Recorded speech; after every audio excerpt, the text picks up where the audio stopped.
ibyangombwa wowe wizeye arabibura umuntu utakekaga akaba ari ubibura uzi impamvu se dore ikintu kibica rero abantu utakekaga mu bintu bya viza iyo wihaye kuvugisha ukuri nta viza ubona I swear to God dore ndakurahiye viza hano iyo wihaye kuvugisha ukuri nta viza ubona nta muntu waho ukuri mu rugeze simbizi se mu Rwanda nese mu Rwanda ujya ku irembo ukava ku irembo ibyo gusomye ku irembo ukagenda ukadepoza aho ngaho nta muntu muvugana usibye ugiye gutanga fingerprint nibwo ubazwa nabwo ibibazo bibiri aho ngaho mubaze papa arakubusobanurira nta gusobanura ukuntu bigenda nta bintu byinshi birenze bakubaza yemereka muri izo dero cyera cyane ariko genda bisobanukiwe genda bizi neza cyane ibyo ni ibintu niyo mpamvu mbwira ngo baza papa gusobanura uburyo ibyo bintu bigenda nkwereka uburyo ibyo bintu ari chances for example reka nkubwire barako ufite passport yawe sibyo uvuye ku irembo niba ugiye kuza niba uri umunyeshuri ni ya birth y'irembo ngiye ntabyo nzi imana ni ya birth certificate urumva niba ufite iyo birth certificate after bakakubwira ngo wenda ukazana iyo ngiyo bank statement ugashyira ubwo bundi bu certificate bundi ibyo ngibyo umuntu uri bugukorera application niba bipfira ku muntu wakoze iyi application niba ariko sinumva nanone niba umuntu yakoze application ukagera kuri level yo kugenda kujya gutanga fingerprint yes numva biba byatewe n'ikibazo cy'umuntu wakoze application kubera urabizi ntabwo bashobora kujya kuguha chance urimo kumva zo kujya muri izo processes zose utari bubone viza kubera umuntu bari bwime viza bigitangira rwose baramuhakanira urimo kumva nanone ahantu bibera gatogo rero ari umuntu wakoze application ntago wagerayo kuri level yo gutanga fingerprint kuko iyo ugeze kuri level ya fingerprint uba winjiye muri embassy wa muntu wakoze application iba yarabaye successful kuko ibaye fired ntago baguhamagara muri embassy ngo ujye gutanga fingerprint ahubwo ni gute ujya gutanga fingerprint ugasanga wowe n'abana bawe batatu bahaye umudamu wawe n'umwana wa bucura wowe n'abana babiri bandi barabibimye kandi fayiro ni imwe niyo mpamvu ngo ibintu bya Canada birimo amayobera ibintu byo muri menshi utamenya niyo mpamvu babihagaritse bro fayiro ni imwe ibyo mwadepoje mwavuze bimwe nka famire ariko mama n'umwana wa bucura barabibonye papa n'abana babiri barabibuza cyangwa papa arabibonye n'umwana wo hagati ugasanga nyina n'umwana w'imfura na bucura barabibuza ukibaza ibi bintu biriya bintu wagira ngo ni cya cyuma cya tombora gikaraga kikajugunya hariya amazina bati nimuhereza ni computer n'ubundi wenda ireba wagira ngo ni yumva nkubwiye sinkubwiye ko ndi hano muri Oman njyewe nagiye muri embassy hano Oman aribo banyemvise ndagenda ntanga fingerprint ntanga exame dutanga ibizami turi batatu babiri bashubijwe nyuma y'amezi abiri njyewe subizwa nyuma y'amezi 6 genene namaze no gukonfirma mvuga ngo ndagiye nicyakora ningerayo mwese nzabaza barasubiza bambwira ko ari fake hari umuntu uzi yuko atigeze adepoza muri embassy n'imwe urimo kumva uwo muntu aba afite amahirwe yo kuza inaha mu gihe kitarenze imyaka 2 yihanganye ari umuntu wihangana urimo kumva ari umuntu ufungutse mu mutwe hari inzira nyinshi ashobora gukoresha akajya i Burayi kandi mu buryo bworoshye kandi atagiye guspendinga kandi akagenda afite n'amafaranga akagenda afite n'ibyangombwa nta mwana w'iwacu Rwanda nabeshya ibyo bintu ibi bintu namaze kubona ko ari chances ziza zikagwa ku muntu Fred reka nkubwire sibyo ngiye ntabwo mvuga ibi ngibi ngo byo gukoresha ngo amakampani ngo amaki urimo kumva ngo ibintu ngo byo kwa purayinga ngo biki urimo kumva no yes ye ntabwo ari byo ndimo kuvuga yewe ndimo kuvuga ibintu bya settlement urimo kumva ntabwo ndimo gukangurira abantu ibintu nk'ibyo ngibyo ariko kari umuntu wihangana ushaka gukoresha inzira nk'iyo ngiyo yayikoresha kubera iki buri muntu wese aba arimo gushaka ikininzi n'ubuzima urimo kumva njye nta muntu njya mbureminga njye n'umusore nibyo ariko nibyo mwana Janvier nibyo ni nabyo ariko ibyo uvuga ni ukuri iyo nzira ni iyihe rero ntabwo izo nzira ntabwo ari kuvugira hano kuri TikTok my friend urimo kumva papa kandi noneho dore ikibazo urimo kumva nkawe deja muri Embassy baba bararangije kubona imyirondoro yawe urimo kumva bafite bio zawe no kuvugana siniki zose wakoresha niyo wajya muri Amerika n'ibiki niyo wanahindura amazina cyangwa ugakoresha iki uzagera hari ukubitamo fingerprint zawe noza zahite ziza nibyo simplement ni ibintu biba byoroshye ni ibintu biri very simple wahita babibona ako kanya niyo mpamvu buri gihe ugiye gukora deal sibyo nawe banza ewana wukabiriye kabisa uvuga ati naci hano we Kagarara wiri utesha ari kuyindi live buriye se Kagara umva papa wiri ute mwana wa nakugira mezereza free nakugira kuba utarimo kuduterera restaurant ariko wana wajya uri wo muri G unit umva papa wowe shaka ibiceri byawe aho ngaho uri kuma NY yawe wana ushaka igikobwa hano Canada cyangwa muri Amerika musezerane kize kigutwara iva mu nzira ibyo nibyo bisigaye bizana abantu nta bindi iva mu nzira nanjye rero umuntu yarabimbwiye ejo bundi ambwira ngo araje ashakira igikobwa ngo kizaze ngo kinkura cyane rwose ni gutyo babikora rwose nta n'imwe kigutwara none se hari ibindi gorata Kagara aba yajejetse papa wowe shaka ibiceri byawe kugira utazamugora urimo Kagara uheka mashini gane se cyangwa ni bare yagukoboye ni igare rya Kigongo nari nyoboye nkuva ahantu yaturuka ibumoso thank you pastor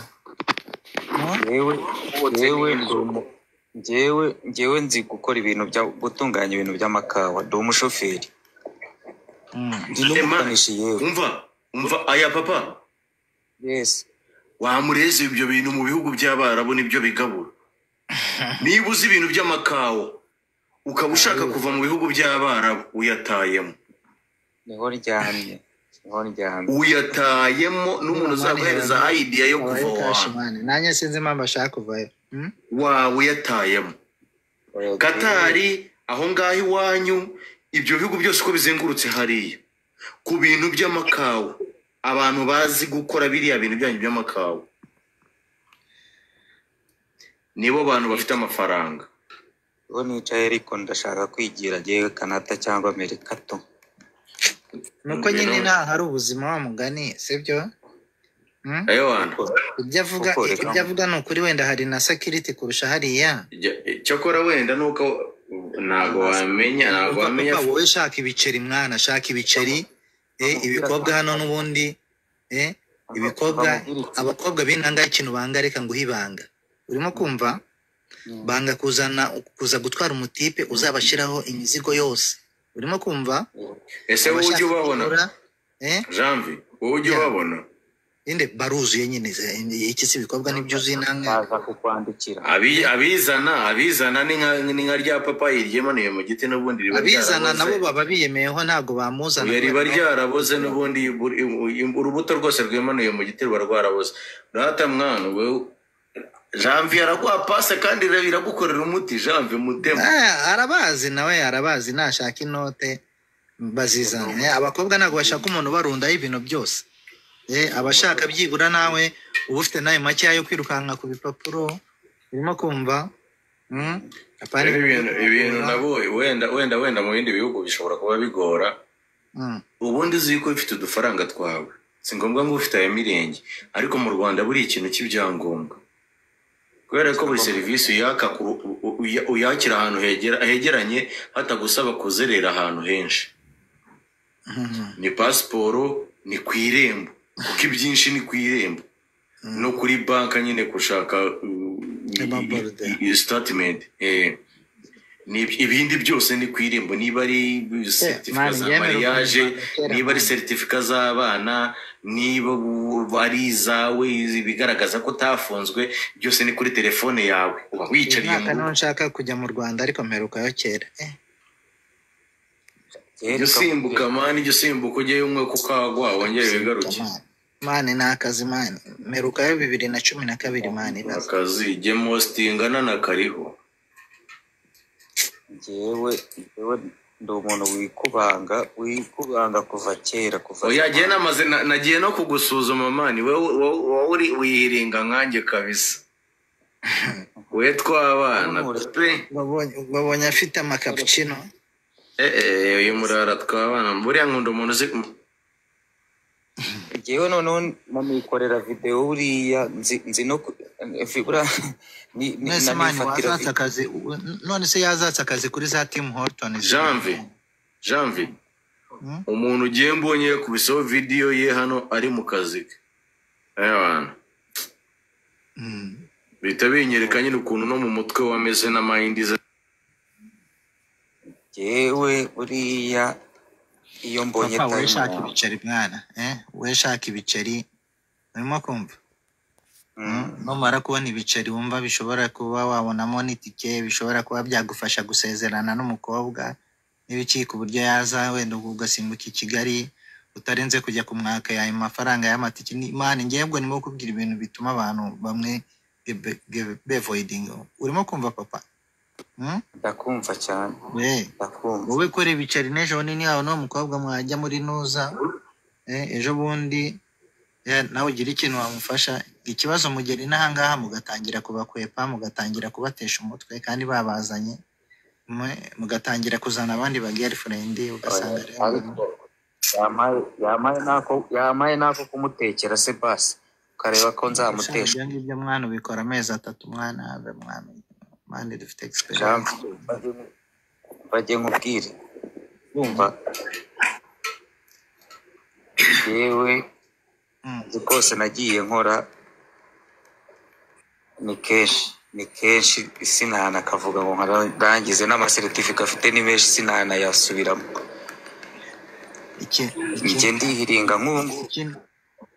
Umva papa uzikina abantu tuzira. Ikintu tuzira abantu ntago tukiba honest. Kandi ikindi kintu ntago tugishaka kumesa kamwe. Dufite irari ritekowa abantu. Urabona kano ejo gashaka ka ejo ukabona uyu yarenze uyu. Buriya hari ikintu bita kurekonesa mu buzima. Ikintu bita kurekonesa ni ikintu buriya kiba kirenze cyerekana ubunyamuntu. Yes. Gukora ikintu ukamenya yuko uyu muntu yaramfashije yamwe ahantu hano ukanamwubaha mu kubaha. Nabwo usanga ibintu byaza ariko se. Jewe umva nkubwire Janvier ndi bukwandikire. Jewe umva n'ubu naragize papa. Umva nkubwire singiye ahangaha henshi hano hari abakobwa benshi b'abasingo baba diaspora. Cyangwa uzambwira njye mbakurangira make friends. Oya ikibazo ni kimwe. Ntabwo uzi gutereta. Oya si ugutatereta ndabizi amagambo ndayazi ahubwo ikibazo icya gihe nyine ushobora gushaka kujya gufata igihe umuntu akagutesha umwanya nta n'ikintu yagufasha nta kintu yakugeza. Umuntu gutesha umwanya subwo ntago wamubona papa. Ko jewe papa ibyo nari nashatse kubikubwira kuva kare. Umuntu udafite ikintu ari bugufasha nakagutesha umwanya bro. Inama zo yazigwa ariko wowe uzi deal zawe nawe inama zo kuziguha nk'uko yabikubwiraga Janvier. Ariko umuntu uri bukumvira ubusa mwana ngo ugiye kubwira umuntu w'umukobwa ngo ubu mwumva mani erega mani umuntu erega warinda kujya kubwira ibintu nk'ibyo byose ya kamemu nawe uba wamwumva hata ntukabwira umuntu wawe ibintu ari bukumvira ubusa. Ari ubujyanama wamubaza ntabasi. ubundi akakubwira umuntu staff zawe akakumvira ubusa. Fred ikintu cyitwa relationship kirinda kujya kuvamo girlfriend fiance urimo kumva ni ibintu bisaba izindi noza deal ubwo nyine nanze guca muri noza ni ibintu bisaba umwanya ibyo kugira bijye kugera kuri iyo noza ya fiance wumve ko umuntu mugire kuri noza uwo muntu muba mwaragambye ibintu byinshi cyane Jeri wavuganye na Janvier mwana akakuzana ukaza ukaba hano wamureze niko papa yarajyanje mwana ngewe nari kumurangira inzira yari gucamo yindi ashoye wenda ari kugira struggle ariko urumva papa uze kumvugisha inbox bro abavugisha kabisa niyo wanshobora Janvier yarananiye ayo Jori karame Juvugana na Janvier rega nawe nabonye ari nese ko nabonye ari ubwo nyine wumvise Joris Bakora cyangwa Joris Joywe ntago muzi ibi bibazo nuko bimanuza inzoga n'abagore tukicara tukinegura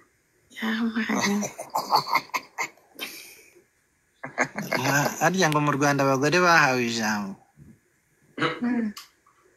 ntago bazi riri hano Canada niyo mpamvu tutajya tubazana natwe twarabihoreye aho kugira ngo bazandutisha umugore bandutisha imbwa nzamurekera iyo muteri ndabyaririye mubyaze n'undi azaza afite batatu Fred buri hari amakosa mukora rero mabi cyane umurekera hari Afrika urimo kumva maze bakazajya bamukocorera hariya urimo kumva abana bawe bagakura nta chance wabahaye yewe Jori ubona aringiye kugushingira idea ze wazumvishe igumira aho ngaho kenyera urimo kumva Fred abana bawe ugasanga ubabujije amahirwe yo kuza kwiga mu mashuri meza inahangaha yego nahaje sinize muri 9 years umva se nyine ibyo ngibyo birakureba umwana coreta fujjo sibyo umwana ahita akubwira ngo blame your daddy blame your daddy yego na blame is my dad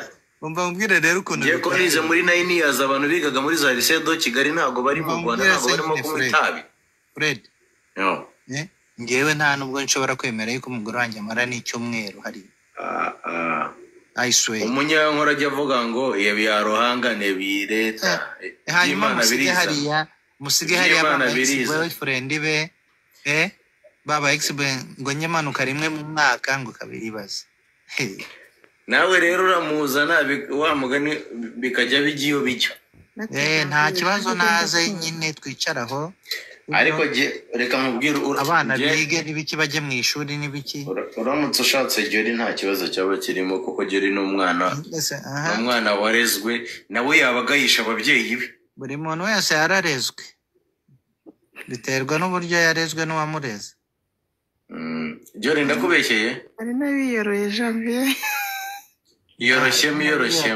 urabizi kabisa ariko Fred buriya hari ikintu utazi buriya ikintu sinzi umuryango ni ikintu especially none nkatwe tuba hano muri za Canada na hehe ahantu utinya kubyara kiretse nkamwe mwebwe muri ibyana byo mu bakire nibwo mwakuriye mu miryango ikize genda umwana wiviriye mu cyaro urumva rero stress zanjye ntabwo ziba zihuye n'izawe uzi ko ubyara umwana agahita aba problem ati kubera ngo guhe urugero nubona nk'ubu ngubu mfite inzu wenda narubatse nk'inzu wenda afite nk'inzu nkazana umugore we gutya wenda turi abafiance cyangwa iki tugashwana we bashobora kumusora bashobora kumusora nkayisigaramo. inde hano se hano Oya nyine hano muri Canada ndimo kuvuga. usohoka mbere Nyine ndimo kuvuga ibyo. usohoka mbere Aho ngaho navuze. Ubwo nyine nkubwire. Aho ngaho navuze mudafite abana ashobora kugenda.